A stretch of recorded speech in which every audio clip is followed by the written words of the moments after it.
Welcome, welcome, welcome. I want to thank you for joining me today on another Street News Now, the Noon Report.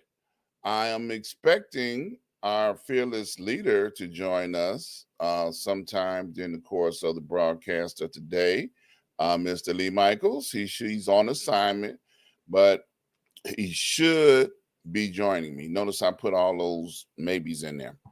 So, before I get started, as always, I'd like to give a shout out to my mentor, Dr. Hunt. Dr. Hunt and I have been traveling in life together for 30 plus years. And one of the reasons why I emphasize the fact about my mentor and all the benefits that I've had from him being my mentor, I'm trying to encourage you to get a mentor. We all need someone that we can look up to, someone that we can go to and get help, someone that we can talk to about life's issues that can help us navigate through situations. So if you don't have a mentor, get one. And then you can get a broadcast and shout them out. So shout out to Dr. Hunt. Well, welcome again, like I said, to another episode of From the New. I don't know where that was going. Another noon report. I want to talk about some of the headlines that I have picked up from the New York Times. I saw a couple of things that I wanted to highlight. The Biden administration wants to limit access to asylum for migrants who enter the country illegally. Now, I find that very interesting because there are a lot of people that have been in this country that have been productive and that have been working very hard doing jobs that people don't want to do. They're doing stuff that most people don't want to do.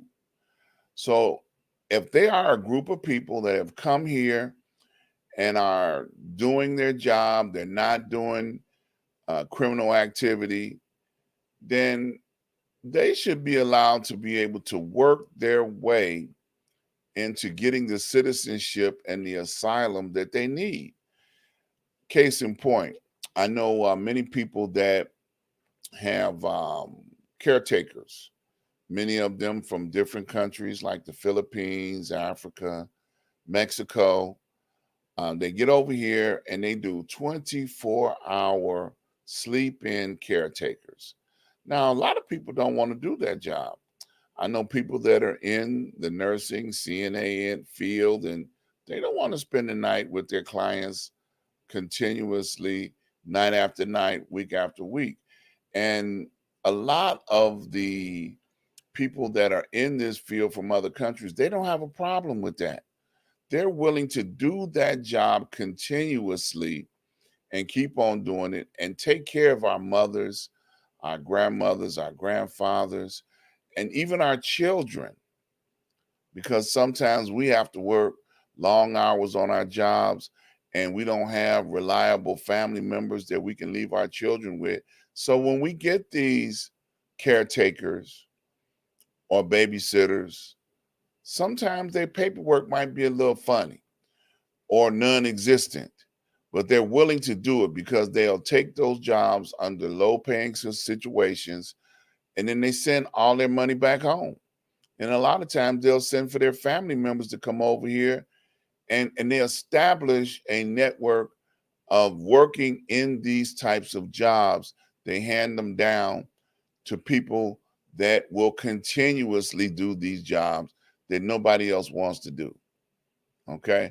So I think that picking on them because the Republicans make a big deal about who's coming in the country, this, that, migrant workers. You know, how many Republicans are willing to go out there and work in the field picking cotton, going in the field picking watermelons, or going in the field picking beans? Because somebody got to do it. These jobs need to be filled, and Republicans make a big deal out of, oh, we don't want any more migrants over here. We don't want this. We don't want that. But they serve a purpose. Look at the facts. They serve a purpose.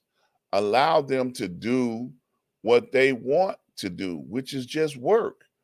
And they want to work in a lot of laborious situations.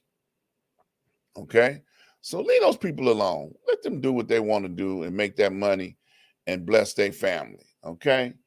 Another interesting topic that I see that I'm so glad when this happens, the Georgia jury investigating election interference by Donald Trump and his allies recommended multiple indictments. Well, they have been talking about this since he made that infamous phone call. And I'll be glad to see when the indictments fall out and they begin to, make people report and post bond, because I know they're not going to put them in jail and keep them in jail. But the state of Georgia is now talking about the fact that there's going to be some indictments. And most of the time, anybody related to Donald Trump, they wind up going to jail for multiple years, and he does the dance and skates away. But I'm looking forward to the results and the names that are on the indictments so that we can get a chance to see if they're going to put Donald Trump under the microscope for his involvement. Now, they got a tape. I don't know what else they need. He had a conversation that they have played over and over and over again on tape. And he cannot deny that it ain't him, because everything that was said on that tape was his voice. He can't deny that one. So I don't think he's going to be able to dance past Georgia's indictment that's coming down on him. Another one that I think is a historical moment that we need to talk about is Jennifer McClellan, a Democrat, won a special House election in a blue district in Virginia. She will be the state's first Black congresswoman. Now, I know Virginia is Lee Michaels' home state. So I know he should be happy that they're going to have their first Black congresswoman. So that'll be interesting for them to be able to have somebody in Congress that would be the first Black congresswoman. I keep saying it enough. We're in Black history, and we're seeing history being made more and more. And Virginia is one of the states from the original 13 colonies. So, they them good old boy people. Yeah, I said it. I said it out loud.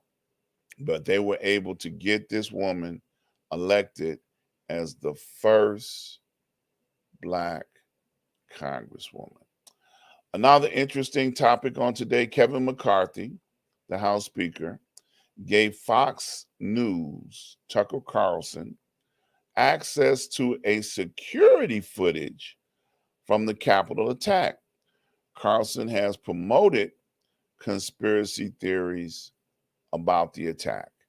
So this should definitely allow him to have access to something that he probably couldn't get anyplace else, to be able to confirm that it wasn't just a tour.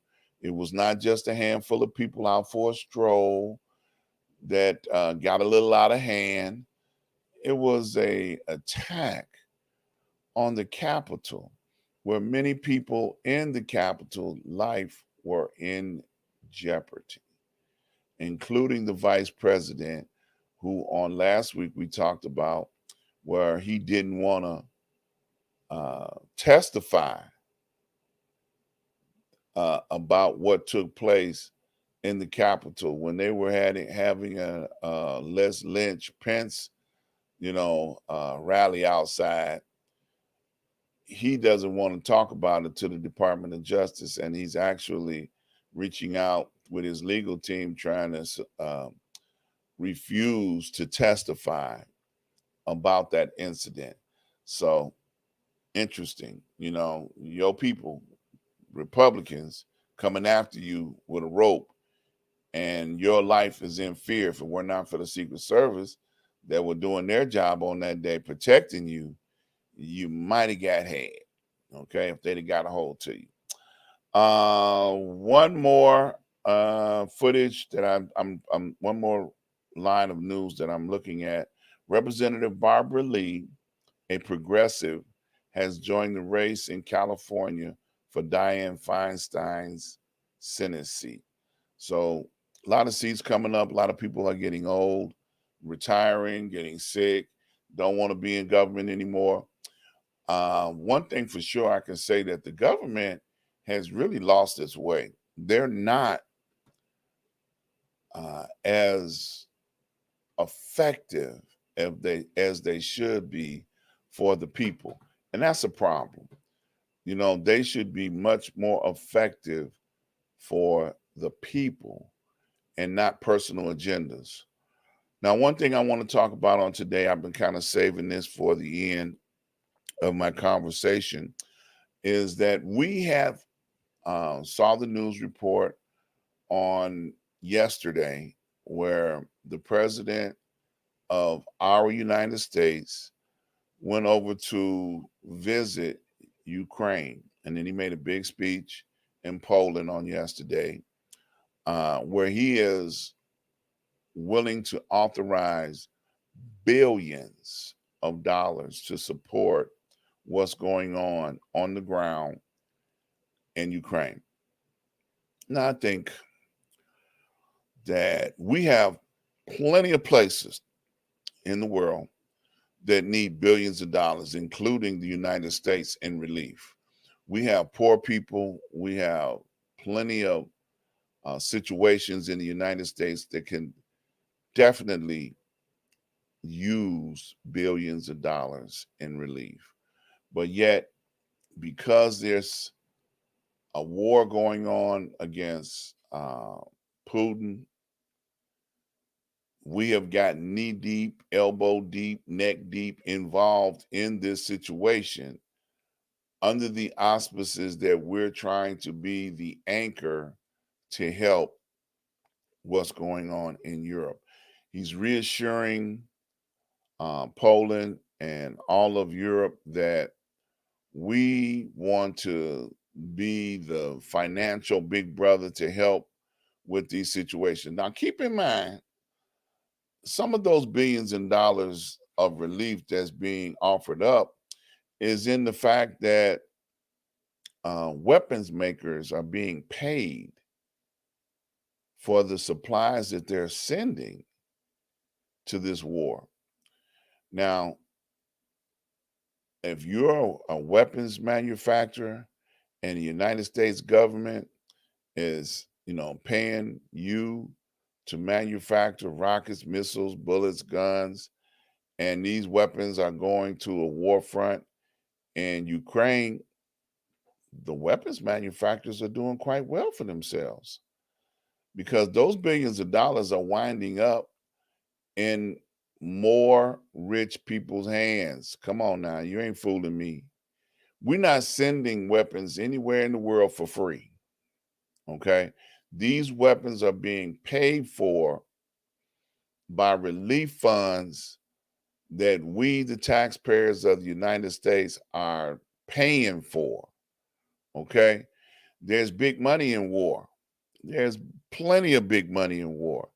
And the more that there's a war going on around the world and people are buying weapons from the United States, the weapons makers are doing quite well for themselves.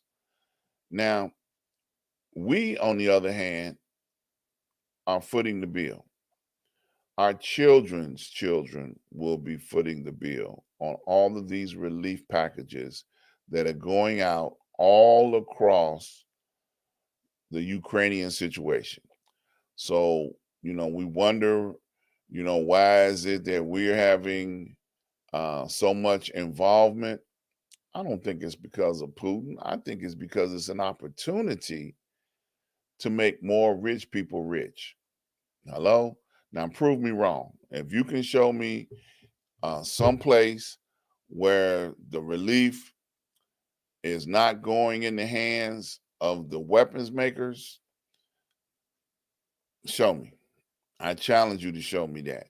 But we are sending weapons over there, and we're sending large amounts of weapons over there to help with this war. And this war basically is not something that we're supposed to be involved in. You know, we're not supposed to be involved because they're not part of the UN. They're not directly related to the United States. We've taken in more refugees.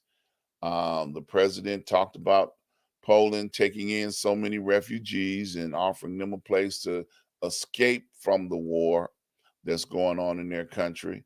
And I'm not, trust me, I'm not on Russia's side.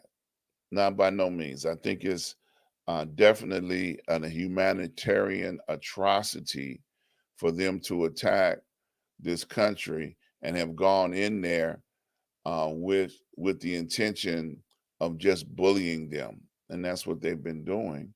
And they haven't had much success with gangstering the whole entire country. There's not been a pushover because of world support, UN support, that they have been slipping into them because it's an atrocity. It's been a year. The anniversary of this conflict and this war has been going on for a year now, and Russia's not trying to give up. They're not giving up. They're going to fight this thing until they feel like it's a victory, whatever victory may look like in this situation, in a scenario. But more people are dying, more people are, children are being displaced, cities are being destroyed, and it's not going to be anything left for Russia to do except go in there and bulldozer, or Ukraine go in there and bulldozer everything over and start all over again. And I'm almost sure once all of this is done, the United States and industries will rush in there and try and help rebuild, because then they can get a return on their dollar. All the billions of dollars that they're putting in there, they'll have an opportunity to go in there and try and capitalize off of the resources that may be left in that country in order to capitalize off of. You know, I saw something else in the highlights that says China is trying to woo European countries in hopes of reviving its economy without alienating Russia. China and Russia have been in a handshake situation for a very long time. And even the United States now is going back and forth with China about the balloons and all of the junk that's hanging out in the atmosphere that the United States has now decided to start shooting down, because the Republicans made such a big uproar about, you know, all the stuff that's flying over across the United States. It's been flying across the United States the whole time, and now all of a sudden it's a big deal. So the airspace people that have monitored the airspace, they have began to adjust their radar so that they can see all the space junk that's coming across, and they're shooting it down. I don't know what it is, weather balloons or whatever these, you know, items might be that they're shooting down. But why? You know, why is it important now that we want to be concerned about things that are floating across the United States? You know, and I'm sure we have things that accidentally float across other airspace. I can remember back through time that they have shot down passenger airplanes in certain airspace because they accidentally violated their airspace, and now they shoot them down. Didn't give them a chance to correct their airspace travel, and those commentaries Those people are definitely, you know, were killed because of those attacks against them. So hey, you keep shooting that stuff, eventually you're going to hit something that is not intended to hit. Okay, that's what I mean by you keep shooting that stuff and somebody's shooting at your stuff. Okay, really? Come on, guys. Let's not get into this. Things happen in space, things happen in the airspace that we need to be cautious of as well. So it looks like Lee didn't make it today. So we're not going to continue holding you guys. I appreciate you guys coming out, being a part of listening today. I want to invite you guys to go over to streetnewsnow.com. If you are interested in establishing a show here on this network, we are willing to help you do everything that you need to do in order to get that show up and going. Now, I encourage you to fill out the paperwork and get involved with establishing a show. If you are a reporter or want to be a reporter, if you are a person that's interested in having a place to do your broadcast, we've got a place for you right here on Street News Now. So fill out the paperwork, get it back to anybody in the administrative staff, and we will have people, part of the administration, that will help you get your show up and running right here on Street News Now. So this is a great place to broadcast. You got some experienced people that will help you. So definitely go over to the website and fill out the paperwork so that you can become a reporter or a news anchor or just a host of your own show right here on Street News Now. I want to invite you guys to subscribe, like, and share. Please subscribe, like, and share. If you don't know this, let me tell you, you do not have to pay any money to subscribe to this show. It is free, totally free to subscribe to this show. Okay. So I had some people that had gotten confused about subscription. They thought they were going to have to pay some money. They thought it was like going to be a new cable bill. No, none of that. You can subscribe for free. Okay. Share. Please send the noon report out to as many people as you want. I appreciate you guys stopping in, taking time out of your busy schedule to come over here and be a part to what's going on over here on Street News Now. So that being said, I'm not going to hold you guys any longer.